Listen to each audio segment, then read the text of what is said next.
commencer à questionner Pierre Birnbaum autour de son remarquable ouvrage, Marcel Proust, l'adieu au monde juif, j'aimerais remercier un ami, Jean-Marie Barre, qui vient de faire don à l'Institut Maïmonide, non pas de livres, on en a foison, et je remercie les généreux et récents donateurs, mais une toile intitulée Pogrom, qui a été réalisée en 2007 et qui renvoie à la souffrance, au côté lacrymal des Juifs polonais.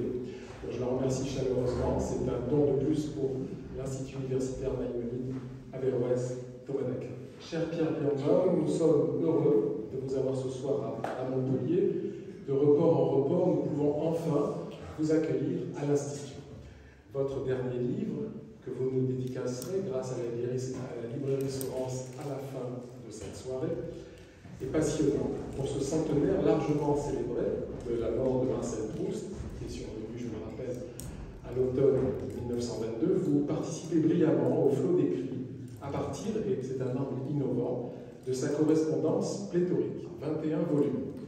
Qui mieux que vous, fin connaisseur du contexte politique environnant, pouvait analyser avec pertinence cette lourde période qui couvre de l'affaire Dreyfus à la Première Guerre mondiale. Votre avant-propos met en situation, Proust est tiraillé, écartelé entre ses racines maternelles qui sont juives et le catholicisme de son père qu'il affectionne et auquel il averse un terrible conflit intérieur, écrit-il à son ami d'enfance. Il fait sien les préjugés antisémites sur le clan juif, entre guillemets, son âpreté, mais il prend leur défense en louant leur qualité.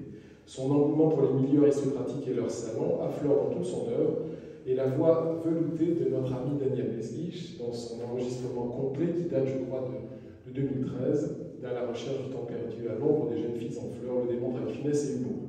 Alors, votre premier chapitre, intitulé L'effacement du côté de Jeanne Weil, qui fut effectivement sa mère dans le milieu fortuné alsacien, qui s'intégra à la société française, même si le caveau familial est Veil, dans le carré du Père-Lachaise, voisine avec la tombe du rabbin David Sinzheim, président du Grand Saint-Médard. Alors la première question, cher Pierre, pouvez-vous nous dire comment sa famille est apparentée, et nous l'apprenons avec intérêt, avec le célèbre Adolphe Isaac Crémieux, juif d'État par excellence, célèbre juif nîmois, qui fut ministre de la Justice, président de l'AIU, de l'Alliance israélite universelle, et à qui on doit, outre le décret Crémieux et le combat pour l'émancipation des Juifs de Roumanie, aussi le combat pour l'affranchissement des Noirs des colonies françaises.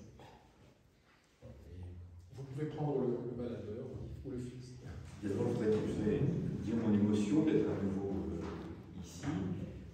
Nous passons de l'actualité la plus brûlante et l'exposé qui a été fait il y a un instant était absolument parfait, tout à fait impressionnant et important pour savoir effectivement ce que nous sommes. Mais le passage maintenant à Marcel Proust est comme décalé dans l'histoire et dans le temps, et on se demande ce que Marcel Proust vient faire là-dedans.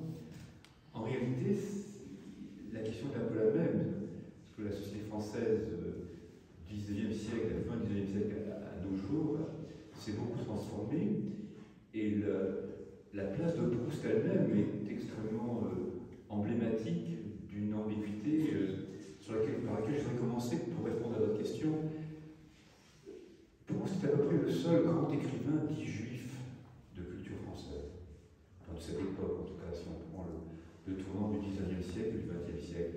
À cette époque-là, du côté de l'Allemagne, de l'Autriche-Hongrie, vous avez pléthore d'immenses écrivains juifs, de Schnitzer à Stefan Zweig, Jacob Wassermann, Karl Kraus.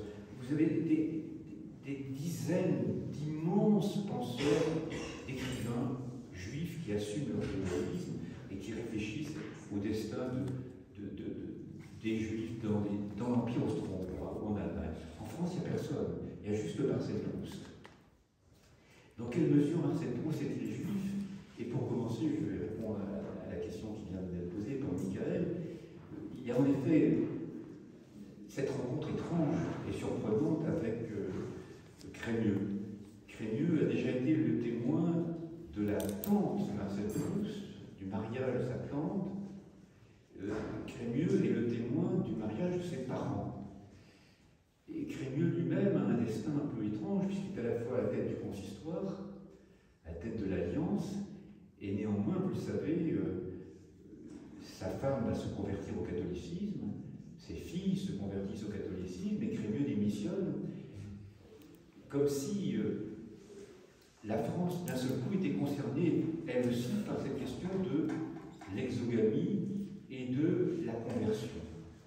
Cette question, elle est beaucoup plus frappante, la dimension, elle est beaucoup plus prégnante en Autriche-Hongrie, où les Juifs sont dans des situations beaucoup plus complexes qu'en France. En France, on a dit tout à l'heure, c'était le bonheur de vivre en France. Mais effectivement, les Juifs de France sont dans un processus d'intégration tel que finalement, la question de la rupture du soi, la rupture du moi, la rupture de l'identité ne se pose pas.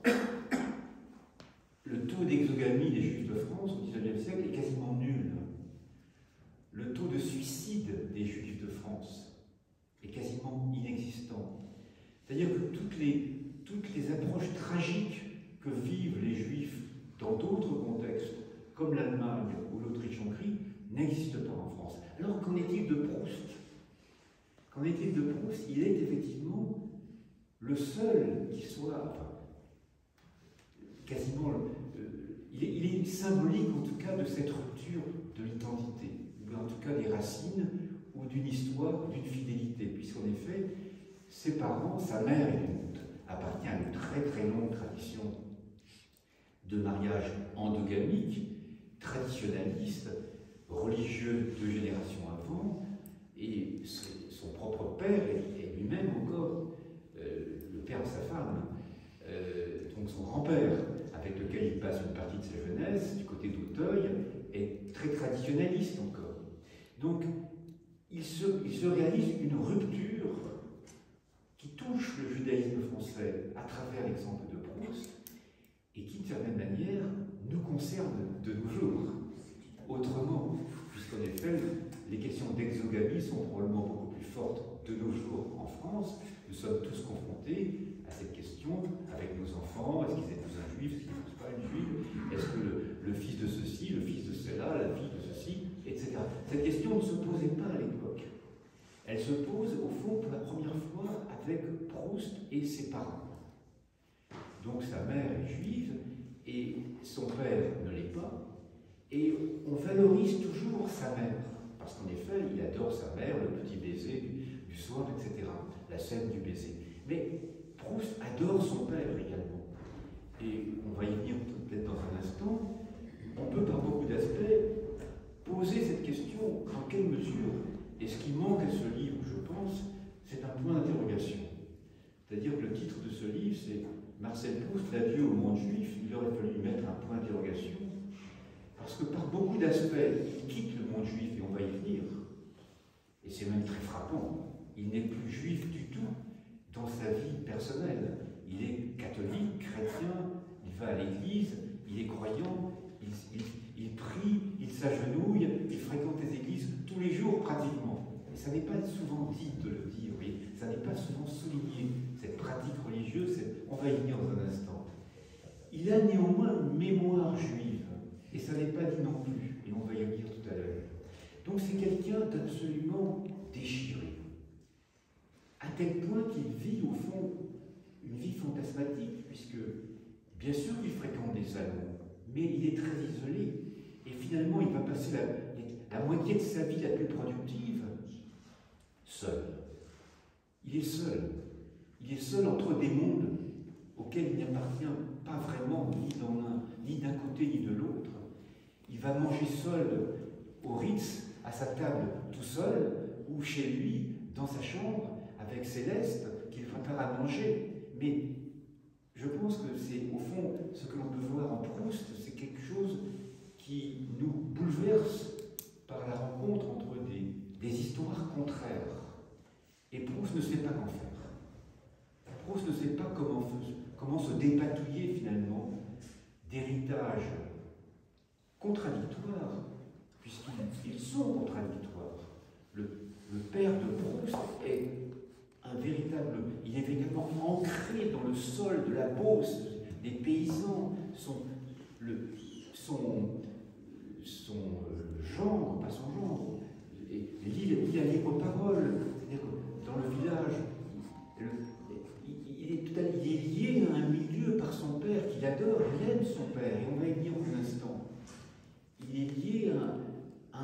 qui n'a rien à voir avec celui de Jeanne. Et je pense qu'on insiste beaucoup trop sur le côté de Jeanne en négligeant le côté du père. Comme vous le savez, bien souvent dans la tradition juive, on dit que les enfants juifs, le mariage mixte, se tournent du côté du père. Très souvent on dit ça, les psychanalystes le constatent très souvent.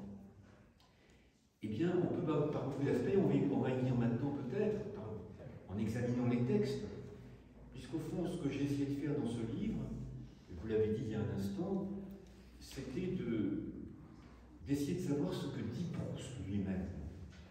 C'est-à-dire de délaisser largement la recherche, sur laquelle on pourrait traverser de l'Atlantique dans tous les sens, tellement de livres ont été écrits sur la recherche du temps perdu, mais il n'y en a à peu près aucun qui porte sur l'écriture de Proust. Quand Proust parle lui-même, il existe 21 volumes qui font 600 à 700 pages chacun de correspondance. Il en existe beaucoup d'autres qui ont été publiés plus tard. Il existe donc énormément de lettres de Proust, où Proust prend la parole et dit ce qu'il pense. Ce qu'il pense des Juifs, ce qu'il pense de l'extrême droite, ce qu'il pense de Dreyfus, ce qu'il pense de la cachoute, ce qu'il pense de tas de sujets, du nationalisme, de la guerre de 14-18. Il prend la parole. Donc au lieu de ratiociner et de distinguer le narrateur de Proust, est-ce que le narrateur exprime Proust, est-ce qu'il n'exprime pas Proust, est-ce que Bloch, quels sont les rapports entre Bloch et Swann et Proust, il existe là-dessus des milliers d'articles extrêmement sophistiqués.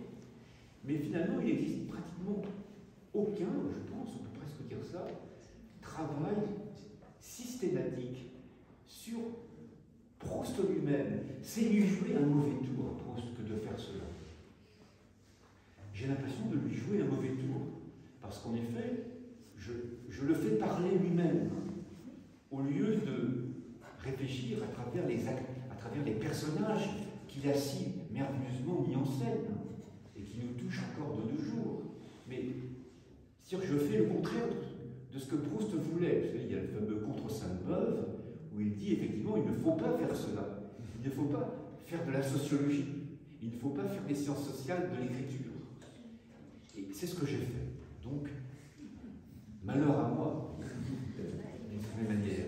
Néanmoins, cette perspective est intéressante, parce qu'elle nous offre, au fond, une image relativement inconnue de Proust, sur laquelle peut-être on peut maintenant s'attarder un peu. Je vous recède la parole. Comment voulez-vous que nous procédions? Je voulais revenir, effectivement, vous parliez tout à l'heure de sa mère. Si je suis catholique comme mon père et mon frère, par contre, ma mère est juive. Mariage exogamique peu fréquent, avec une mère qui n'a pas changé sa religion juive. L'ami de Marcel, Maurice Duclé, écrira joliment: les deux héredités se conjoignent dans le génie du Fils, grâce, terre, Bosron, mêlée au fiévreux du monde d'Israël. Effacement fut côté veille pour les obsèques de Jeanne, sa mère, abondance de fleurs, mais qu'a-t-il prononcé? La prière des morts dans le judaïsme en araméen. Alors, ultime geste, écrivez-vous, d'un fils pour sa mère demeurée juive, un fils qui n'ignore pas le rite aussi du petit caillou sur la tombe, comme il l'écrit longuement en mai 1908 à Daniel Halévy. Proust connaît les pratiques mortuaires, le rituel du chauffard, du talit, du chef de prière des temps synagogaux. Pourtant, pratiquait une sorte de religion intérieure intégrée qu'elle était aux catégories supérieures de la société dans un environnement catholique. Comment expliquez-vous que Jeanne puisse désigner dans une lettre à son fils l'élément sémite évoluant à Évian, les Bains, comme les Weissweiler, les Mayer ou encore les Heilbronner?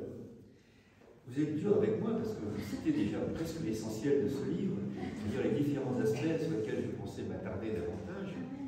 Mais je pense qu'on peut les prendre successivement.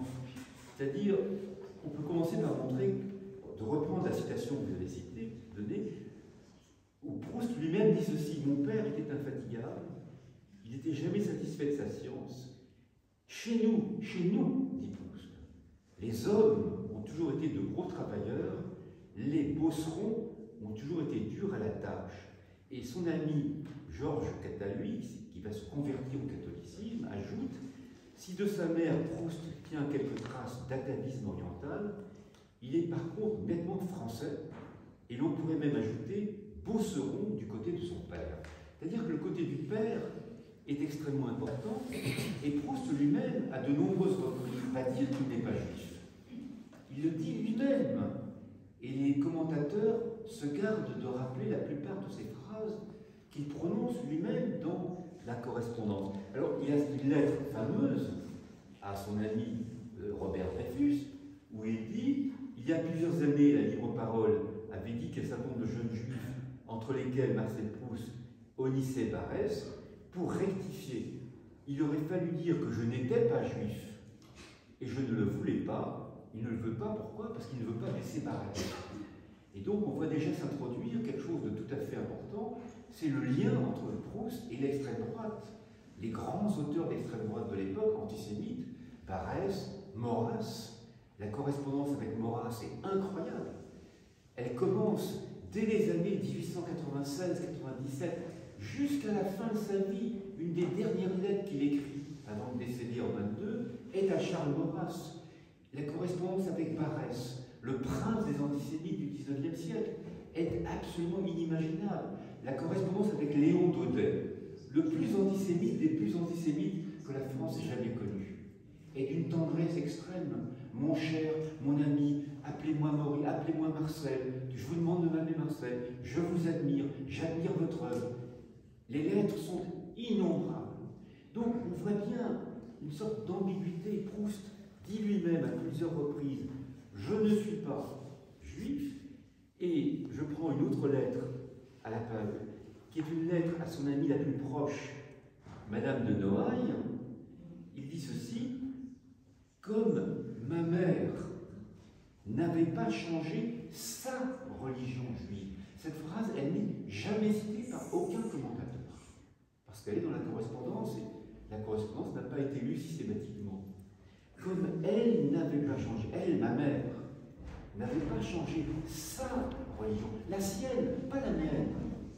Comme elle n'avait pas changé sa religion juive en épousant papa, parce qu'elle y voyait un raffinement de respect pour ses parents, il n'y aura pas d'église, seulement à la maison demain jeudi, le cimetière, ne vous fatiguez pas, etc. Troisième phrase, si vous le voulez bien, excusez-moi, je la cherche dans mon ouvrage. Il dit ceci, c'est une lettre la plus connue, celle-là, à Robert de Montesquieu, qui est lui aussi un fiefé antisémite, un grand écrivain de l'époque, mais un fiefé antisémite, et son ami le plus proche, pratiquement toute sa vie. Je n'ai pas répondu hier à ce que vous m'avez demandé des Juifs. C'est pour cette raison très simple. Si je suis catholique comme mon père et mon frère, par contre, ma mère est juive. Il le dit explicitement à de nombreuses reprises. Je ne suis pas juif. Ma mère l'était, mais moi je ne le suis pas. Et pour aller dans ce sens, on peut citer, alors, vous allez commencer par les noter, les innombrables éléments par lesquels il démontre quotidiennement son catholicisme. Donc, Proust est baptisé, Proust va faire sa communion, Proust va mourir, et une cérémonie sera faite à l'église. L'abbé Meunier, qui doit officier, va arriver en retard, mais l'abbé Meunier et son ami étaient prévus. Proust est catholique de tous les points de vue. Le jour de son enterrement, l'église est recouverte totalement de crucifix, de dimension catholique radicale. Et si vous allez demain au cimetière du Père-Lachaise, sur sa tombe, je l'ai fait moi-même, et ça n'est jamais dit, mais la chose est très étrange, il y a une croix sur sa tombe.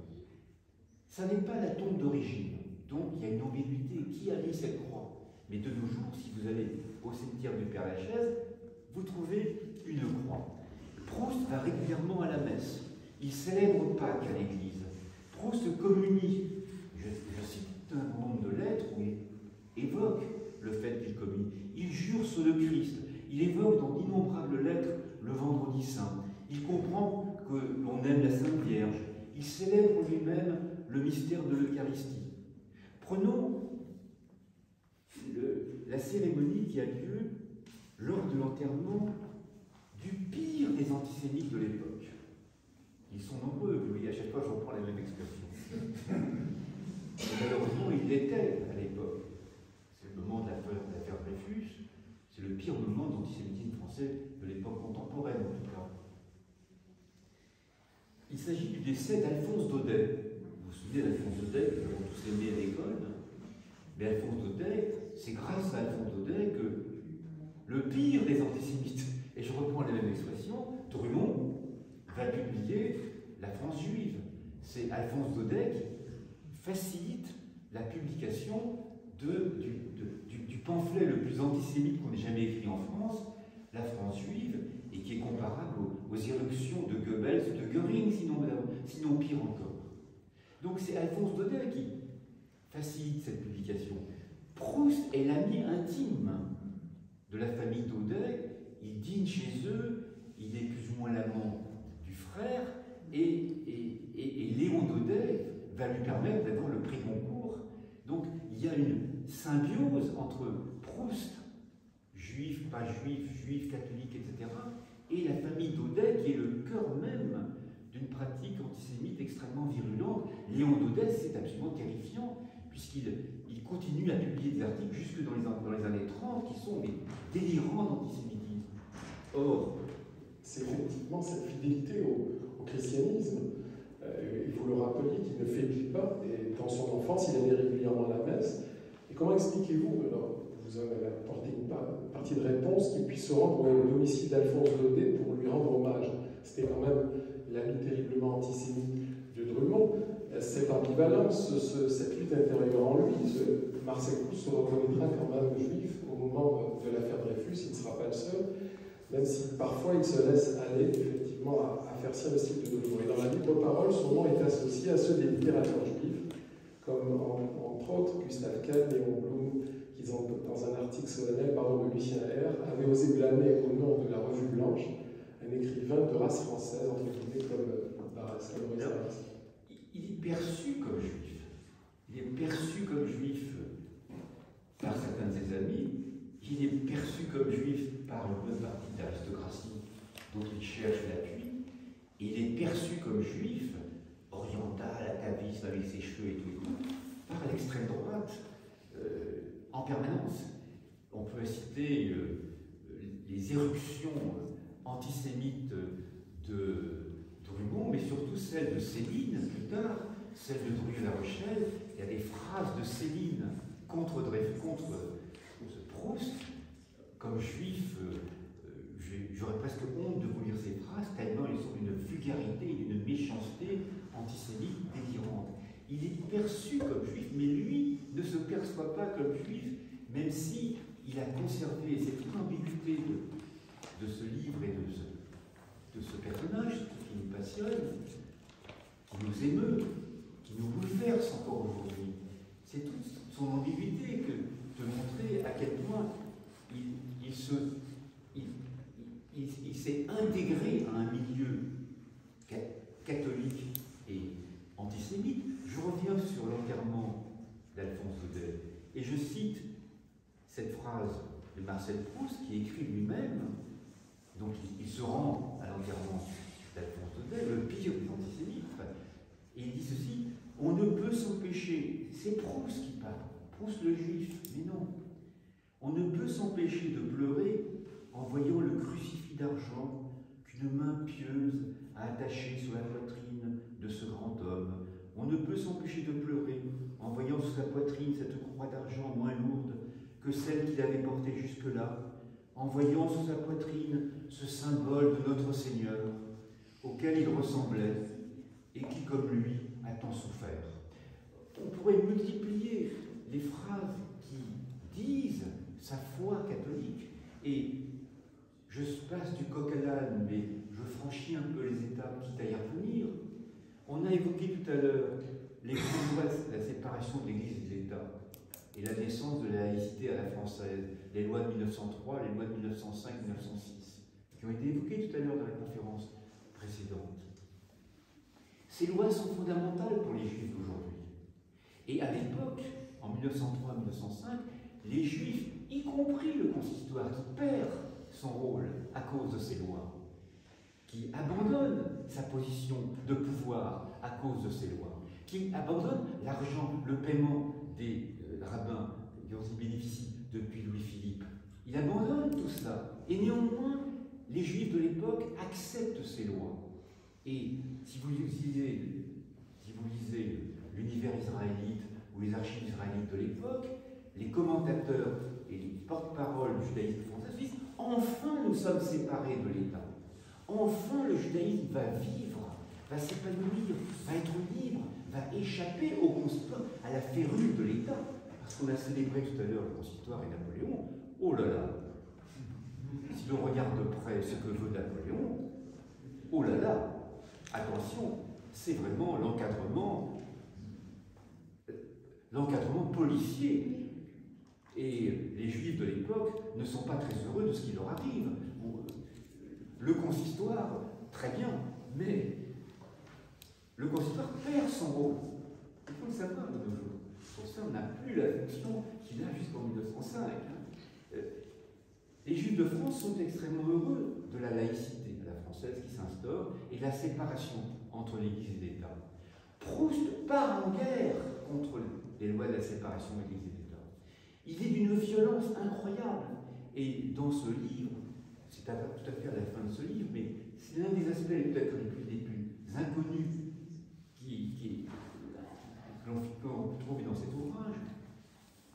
Proust connaît un homme dont on a oublié le nom, et que les Proustiens ne connaissent pas, parce qu'ils ne connaissent pas l'histoire du judaïsme français, qui est Grunbaum-Malin. Grunbaum-Malin, ce nom probablement ne vous dit rien à vous-même, certainement. Et pourtant, à l'époque, il va devenir vice-président de section du Conseil d'État. C'est ce que j'appelle un de mes juifs d'État, les plus prestigieux. Il a une carrière de juriste, et c'est lui qui tient la plume de l'écriture des lois de la séparation de l'Église et de l'État. Donc, les Juifs sont au cœur de l'instauration de la laïcité. Un certain nombre de Juifs, c'est peu connu, je l'avais montré dans un livre qui s'appelait Les Fous de la République, à chaque fois qu'il y a une question qui se pose de laïcisation, des lycées par exemple, qu'un lycée de la séparation des Églises et de l'État, les Juifs joue un rôle important. Des préfets juifs jouent un rôle important, comme le préfet Endley, qui impose la séparation des États, qui impose par la force cette séparation. Donc, Proust connaît Paul Grunbaum-Malin et il lui envoie des lettres d'une violence extrême que vous avez évoquée au tout début. Proust est d'une violence incroyable et il en devient presque antisémite. Il dit lui-même, les Juifs vont en profiter. Les Juifs vont monter dans l'État. Les Juifs vont entrer dans l'administration. Les Juifs vont nous diriger quasiment. Il fait du Drummond. C'est-à-dire qu'il y a une sorte d'ambiguïté dans l'univers mental de Proust. Et pour quand même atténuer cette ambiguïté, je voudrais néanmoins signaler, indiquer, souligner, parce qu'en effet, là encore, c'est tout à fait inconnu, aucun commentateur ne l'a fait, à quel point la mémoire juive de Proust est importante. Cette mémoire juive, elle est fascinante. Quand on regarde les lettres, sa correspondance, on est frappé par sa connaissance des rituels du monde juif, par sa connaissance des pratiques religieuses du monde juif. Proust connaît les lois de la Shiva, par exemple. Dans plusieurs lettres, il dit « Nous allons rester à la maison parce que cela aurait fait de la peine à ma mère juive. Cela aurait fait de la peine à ma mère si je ne restais pas à la maison pendant une semaine. » Donc il sait ce qu'est la Shiva. Proust, évidemment, il y a l'épisode du verre brisé. Et ce dialogue bouleversant avec sa mère, où Proust a cassé un verre, et sa mère lui dit « Ça sera comme au mariage, à la synagogue, nous avons brisé le verre ensemble. » Donc il y a cette symbiose, et Proust revient là-dessus, aussi bien dans Jean Santeuil que dans La Recherche, que dans des lettres, c'est un épisode important pour lui, que cet épisode du verre brisé et du lien à travers la synagogue, à travers le mariage avec sa mère. Proust sait à quel point il ne faut pas mettre des fleurs maternellement. Dans de nombreuses lettres, au moment du décès de son oncle Louis Veil, au moment de son... Il le dit lui-même, il insiste là-dessus. Proust emploie même des mots yiddish dans sa correspondance. Il emploie le mot « meshores » pour les serviteurs. Il emploie le mot « un shlemil » dans sa correspondance. On trouve ici ou là des mots qui, d'un seul coup, apparaissent sous sa plume et qui révèlent une mémoire, une histoire. Mieux encore, il cite dans sa correspondance le Cantique des Cantiques, il cite la Genèse, il cite Ézéchiel, il cite la colonne lumineuse des Hébreux dans la mer Rouge, dans un texte absolument incroyable, que personne n'a jamais cité à ma connaissance, puisque la correspondance n'a pas fait vraiment l'étude, l'objet d'une étude rigoureuse. Il en vient à citer le jeûne de Yom Kippour. Incroyable. Je cite cette phrase tellement elle est tout à fait étonnante, et il est encore plus étrange qu'elle n'ait pas été remarquée, puisque cette phrase, on la trouve dans la recherche. Il dit ceci, excusez-moi, je n'ai pas la phrase exacte, mais je vais vous la trouver, c'est à la page 58, voilà, de mon livre. Dans la recherche, Proust, et donc la recherche, elle a été étudiée par des milliers de personnes.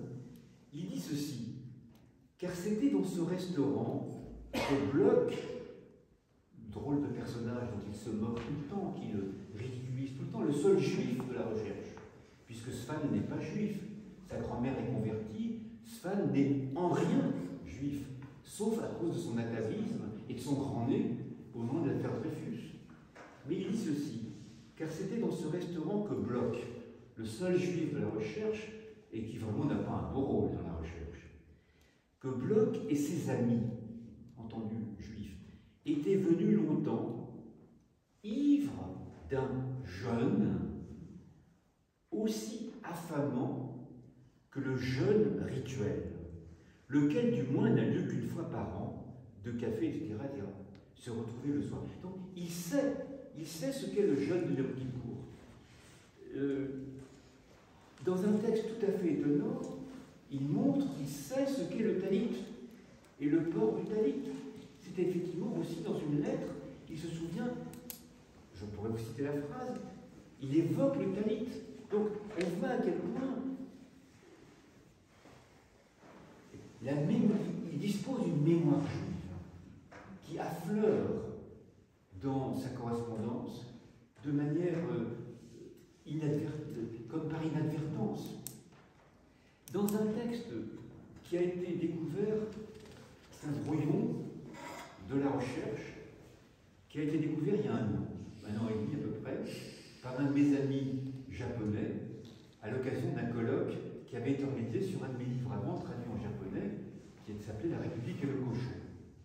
Donc mon ami Murakami a présenté une correspondance, a présenté une communication dans le cadre de ce colloque sur Proust et le judaïsme, et il a trouvé, parce que Murakami est le meilleur des connaisseurs des manuscrits de Proust, il a trouvé pour la première fois un long manuscrit non publié où Proust met en place, discute, analyse les lois de la Fichroute, et de manière extrêmement précise, un très long texte, 1 page et demie, qui n'a jamais été publié, qui reste un cahier non publié, un des bouts de cahier non publié.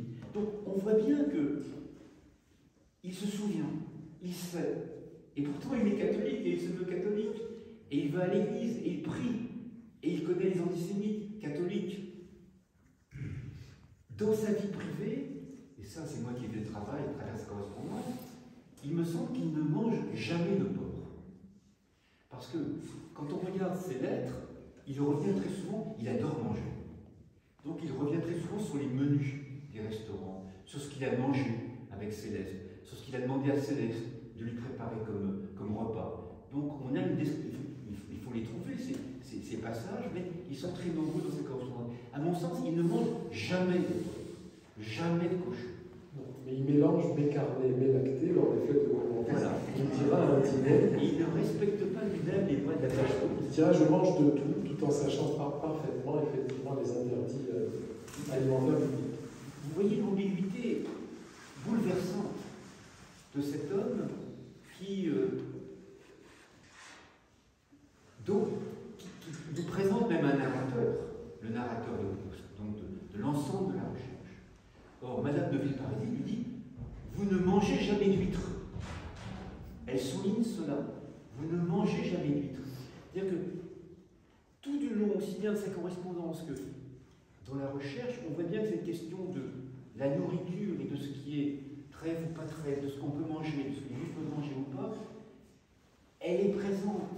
Elle est difficile à mettre en œuvre. Il est lui-même partagé, il est lui-même... Par exemple, quand il invite ses amis, il commande des langoustes. Il dit à Céleste, allez vite chercher des langoustes pour honorer mon invité. Et Céleste lui dit, mais comment je vais faire pour trouver des langoustes? Il est 9h du soir, je vais jamais en trouver. Mais si, allez chercher. Mais jamais il n'est précisé qu'il en mange lui-même, puisque dans la même lettre, on dit, préparer un couvert pour mon invité. Si on regarde de près la lettre, il n'est jamais dit qu'il les mange lui-même, les langoustes. Donc, il y aura une recherche à faire, et un jour, j'imagine, que quelqu'un beaucoup plus savant que moi, et qui prendra beaucoup plus de temps que moi, fera cette recherche du statut de la nourriture dans l'œuvre de Proust, dans l'imaginaire de Proust, dans la recherche. C'est une dimension tout à fait essentielle, puisqu'elle est essentielle. Ça a été dit il y a un instant sur la cache-route et le respect de la cache-route en France, et la circoncision, la cache-route, le manger au nom du porc, etc. etc.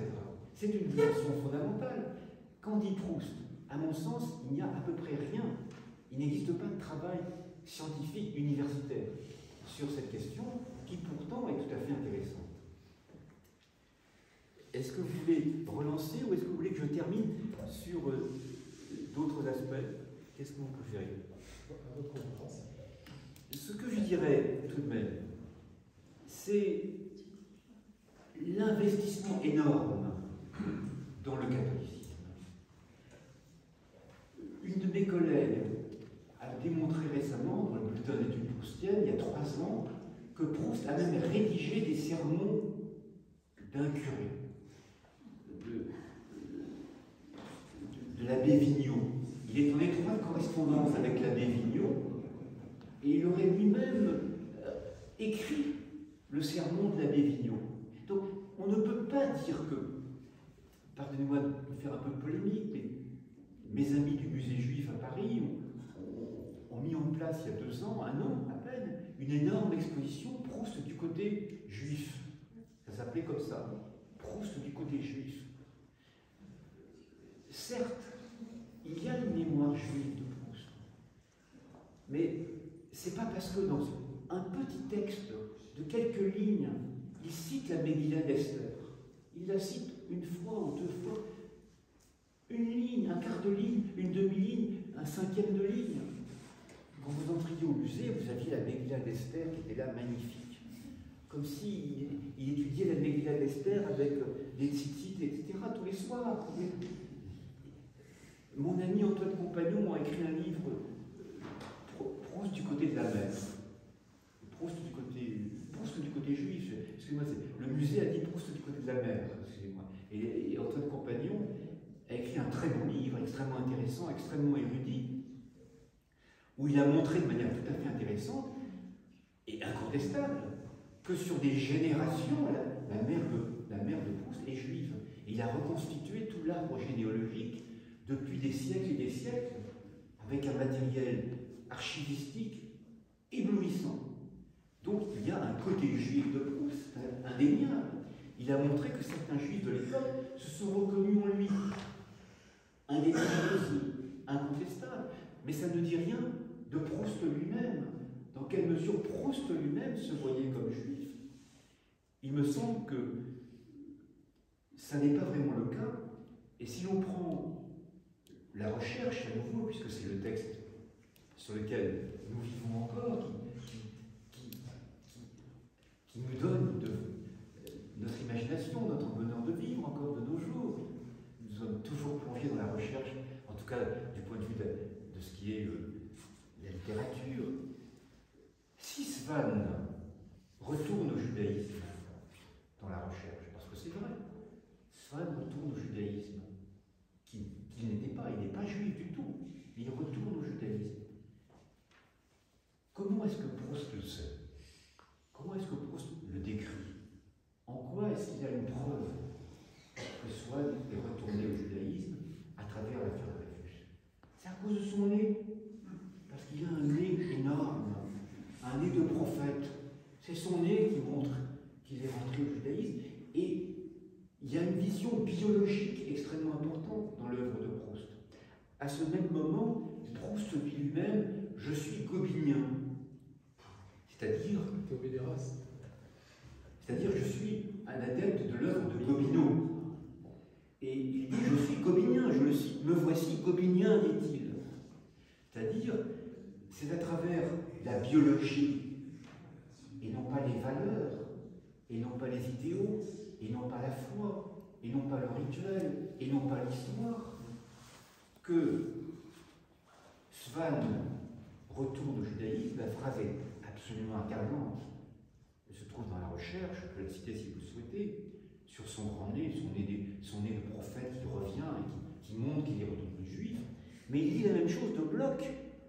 Bloch aussi, s'il est juif, c'est à travers son nez, son physique, ses cheveux. Et au fond, Proust, par beaucoup d'aspects, s'est éloigné tout de même du judaïsme. Le point d'interrogation manque dans ce livre. Mais ce livre est au fond un livre assez, non pas le livre en lui-même, mais ce qu'il me donne à voir est bouleversant. Ce qu'il donne à voir de Proust est bouleversant. Ce qu'il donne à voir d'un homme écartelé dans des fidélités isolées, tentant d'être d'un côté et de l'autre, comme dirait Macron aujourd'hui, mais sans y parvenir vraiment. Et comme je le disais il y a un instant, finalement vivant seul, vivant un cauchemar de vie, vivant une vie, une solitude étouffante, sa vie, puisque vous savez qu'il étouffe, il meurt d'asthme, il meurt sur son lit pendant des mois, pendant des années d'étouffement. Et l'étouffement, on sait bien aussi qu'il ne vient pas comme ça par hasard, il en étouffe de sa vie. Et c'est un peu ça que j'ai essayé de montrer dans ce livre, qui n'est pas du tout une critique de Proust. Évidemment, qui peut se permettre de critiquer en quoi que ce soit un homme qui a élaboré, qui a imaginé une telle œuvre, mais qui est peut-être au fond un hommage, au contraire, à un homme qui vit ce que peu de juifs de l'époque vivent, c'est-à-dire un écartèlement non maîtrisé, bouleversant, émouvant, désespérant, dont il meurt, je dirais, dont il étouffe, et qui porte jusqu'à son lit de mort. Merci.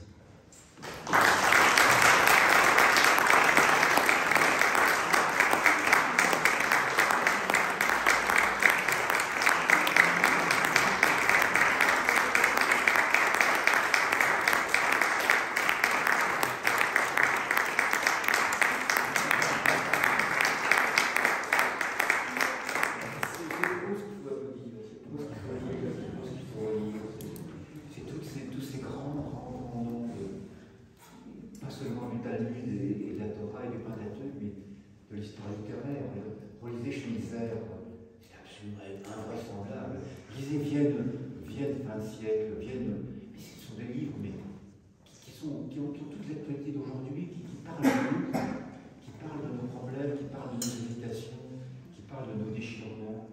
Lisez Stéphane Zweig, lisez Italo Svevo, regardez les correspondances de ces personnes qui ont été confrontées justement à des époques différentes des nôtres, aux questions qui sont les nôtres de nos jours. Écartèlement, effectivement.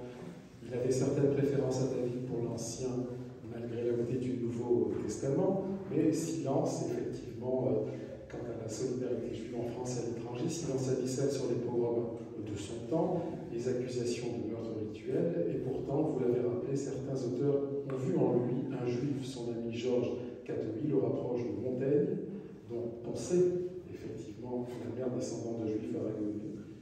C'est d'Israël sans doute qu'il tient sa sensibilité sur lui. Ou André Spire, ses meilleurs dons venaient de son sang juif, mais dites-vous, page 103, en dépit de son style appréhendé comme talmudique, de ses traits vus comme orientaux, Proust n'est pas juif. Passionnant chapitre 2 sur l'affaire Dreyfus, chapitre 3, Proust et ses amis antisémites. Alors, effectivement, on ne va pas reciter Céline avec sa prose acerbe qui ferait sourire si elle n'était point si vulgaire. En tout cas, en conclusion, vos lignes sont émouvantes. Son existence solitaire, je vous cite, à l'abri dans sa chambre, dans le confort ascétisé des grands hôtels, n'illustre-t-elle pas son impossibilité à trancher, point d'interrogation. Juif, non juif, la religion de sa mère ne fut pas la sienne, mais il prit fortement la défense des représentants de la loi mosaïque, sorte de fidélité à la matrice maternelle. Y a-t-il des questions à l'endroit du professeur Pierre Birnbaum, que je ne vous ai pas présenté en préambule, mais son nom le précède, et ce n'était pas utile. Fabrice Laurin, docteur Fabrice Laurin, qui est médecin. J'ai deux questions, mais très pratico-pratiques. D'une part, on voit bien qu'il est dans un conflit de loyauté. C'est peut-être justement le premier homme issu d'un mariage mixte, comme maintenant on va voir de plus en plus, et qu'il inaugure toute cette nouvelle dimension de deux cultures différentes. Et je me posais deux questions. Est-ce qu'il a pu quand même assister à des Shabbats, à des fêtes juives dans sa famille maternelle? Parce que sa mère, c'est une Baïle, c'est une Lévi quand même. Donc, même pour cette famille Baïle, de voir une de leurs filles épouser un non-juif, ça devait être un arrangement. Un Lévi, quand même, Cohen, est tenant d'un certain héritage juif. Donc, est-ce qu'on sait s'il a pu participer? Parce que, comme l'a dit tout à l'heure dans la précédente conférence, la vie juive, elle est aussi dans les familles. Et deuxièmement, je me posais cette question avec les Daudet. Est-ce que son père, le professeur Proust, professeur de médecine, était lui-même, alors finalement, curieusement, même, antisémite ou pas du tout? Bien qu'il ait épousé Clémence, pareil. Comme j'ai essayé de le montrer, il y a une mémoire des rituels. À ma connaissance, personne, en tout cas moi non plus, ne peut montrer, ne peut dire qu'il a assisté à un Shabbat ou à une synagogue, il y a une synagogue, personne. Ça n'apparaît jamais dans la chanson. Jamais. Chez les grands-parents, probablement. Ouais, peut-être, on n'en sait rien. Il faut dire que déjà le père s'était déjà pas mal éloigné, et il faut essayer de montrer aussi que le père de Jeanne, c'est le père de Jeanne qui a arrangé ce mariage. C'est-à-dire, c'est pas du tout un mariage comme ça dans la rue, dans le métro. C'est le père de Jeanne qui a choisi quasiment le professeur Proust comme gendre. Donc c'est délibérément l'alliance entre la science, le prestige. Il va être à l'académie, il va faire des conférences, ça va être un personnage, le père de Proust, un véritable savant. On lui doit des découvertes, c'est un homme respecté, il est nommé partout. Et c'est le père de Jeanne qui... ils sont voisins, ils habitent dans le même quartier, le quartier non pas juif, mais le 17e, c'est le beau quartier où habite Proust, où habite Dreyfus, où habitent les juifs de l'époque, le quartier haussmannien, les Camondos habitent là-bas aussi. Voilà, les Péraire, les Camondos, tout le monde habite là-bas. Les gens qui ont de l'argent, etc. Ils sont voisins quasiment. Donc il connaît le professeur Proust, et c'est le père de Jeanne, donc, qui arrange ce mariage. Et Jeanne est d'accord. Mais, donc, peut-être que dans son enfance, il a participé à un Shabbat du côté d'Auteuil. C'est même pas sûr qu'ils aient eu lieu, on ne sait pas grand-chose là-dessus. D'autres universitaires trouveront d'autres matériaux, d'autres archives pour le montrer. Je ne peux pas me prononcer. Vous aviez une deuxième question, à un moment je l'ai oublié, c'était quoi? Est-ce que son père était antisémite? Comment? Est-ce que son père était antisémite? Alors, est-ce que son père est antisémite? Là encore, prononçons-nous avec énormément de prudence. Ce que l'on sait, c'est qu'il était anti-Dreyfusard. Très violemment anti-Dreyfusard. Très violemment anti-Dreyfusard, et qu'il a fallu des mois et davantage pour le faire changer d'opinion. Mais qu'au départ, il était très violemment anti-Dreyfusard. Était-il antisémite? Je ne pense pas, puisqu'il épouse Jeanne et que Jeanne est juive. Mais là encore, je ne crois pas qu'on puisse citer de phrases antisémites du professeur Proust. Je ne crois pas qu'on puisse non plus citer de phrases philo-sémites du professeur Proust. Mais il y a un livre sur le professeur Proust que j'ai lu attentivement et je ne crois pas que c'est le seul qui existe, mais ça n'est pas vraiment un livre universitaire. C'est un livre très bien fait, qui est paru aux éditions L'Harmattan, je ne sais pas quoi, enfin, c'est pas un grand éditeur, c'est pas un livre fondamental, c'est un livre intéressant, mais il y a pour le moment une recherche à faire, si vous voulez faire une thèse, encore une autre. Là, je vous donne un bon sujet de thèse, je viens de la diriger si vous le souhaitez, sur la correspondance du professeur Proust. Vous parliez des canons symboles du franco-judaïsme. Une autre intervention, une question pour Pierre Birnbaum. Sur les canons d'eau, moi j'ai visité l'hôtel particulier des canons d'eau et je suis allé dans les cuisines. Et dans les cuisines, vous savez, il y a des moules en cuivre de Kugelhof, enfin voilà. Et bien, au fond des moules, il y avait l'étoile de David. Et ça m'a surpris. J'ai regardé attentivement et il y avait quand même, sur les gâteaux, il y avait une empreinte donc, d'une étoile de David. C'est un lieu extraordinaire, avec ces monts de charge qui descendent, des bonnes tout en haut, c'est un lieu extraordinaire. Mais pour apporter un bémol à ce que vous venez de dire, il y a un petit livre qui est sorti il y a 1 an, tout à fait intéressant, sur la correspondance des canons d'eau, fait par un auteur anglais. Il y avait une petite fête à laquelle j'ai été, et il y a des menus, là encore. Il n'y a aucun respect de la chose. Aucun. C'est vraiment pas. Il y a du porc, du cochon, du porc, quand vous voulez, il y en a. Les canons d'eau sont totalement assimilés. Grand nom et tout, mais ils sont assimilés, ils ne respectent rien à la cachot. On en a la preuve dans ce dossier. Je voulais vous poser une question qui n'est pas forcément littéraire. Dans votre exposé, j'ai perçu 2 aspects de la judaïté de Proust. D'une part, vous nous dites qu'il connaît les rituels, il a une certaine culture d'origine juive. Mais d'autre part, il assimile aussi le judaïsme à une race. Oui. Il dit lui-même, la réponse à Montesquieu, je fais partie de cette race. C'est un peu dans notre époque moderne, ça paraît un peu aberrant. Il faut chausser ses lunettes d'époque. Il parle du nez, c'est pas simplement le mot race entendu comme on l'entendait au 19e siècle, c'est carrément la race biologique, il est La biologie. La biologie. Il se sent juif finalement, par la race, mais pas par la culture, dès qu'ils connaissent la culture. Et ça rejoint le Megillah d'Esther, parce qu'Esther n'est pas aussi pour Proust une espèce d'autre lui-même, c'est-à-dire quelqu'un qui cache son nom. Esther, bien sûr, c'est caché. Elle arrive on lui dit cache ton nom. Bien sûr. Tu te révéleras quand c'est le sens même du mot d'Esther. Et elle a épousé un non-juif, si je puis dire.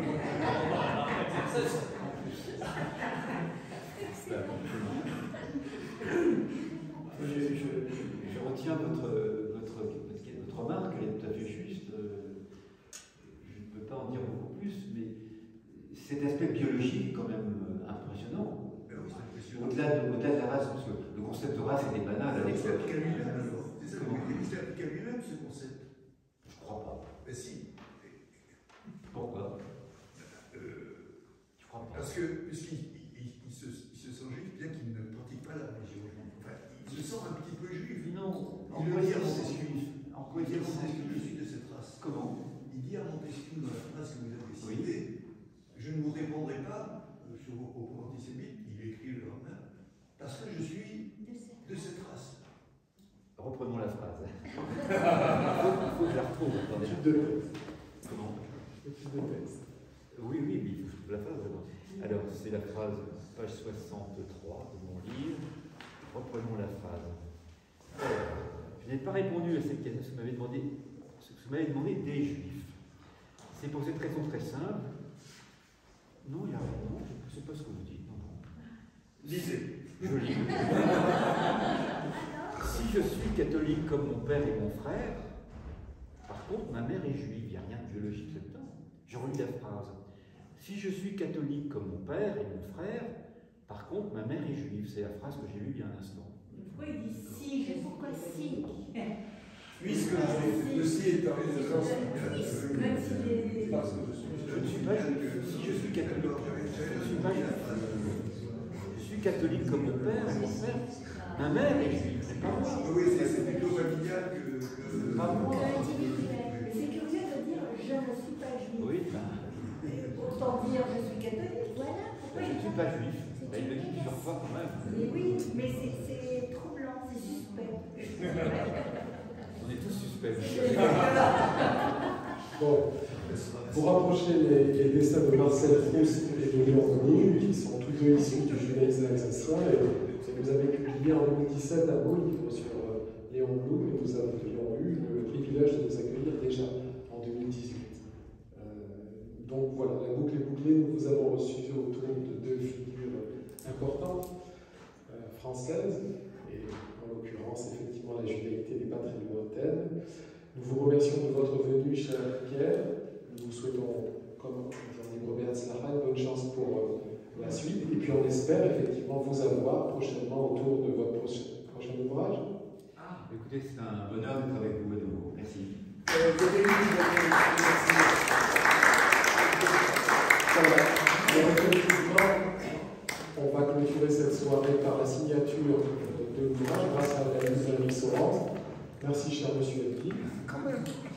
Et on va effectivement vous donner rendez-vous le 5 juin prochain pour parler d'une figure méconnue, passionnante, l'ex-soi Bonnet de Lac et son rôle joué, effectivement, autour d'un pape, Borgia. Alors rendez-vous le 5 dans cette même salle. Merci Pierre et à très bientôt.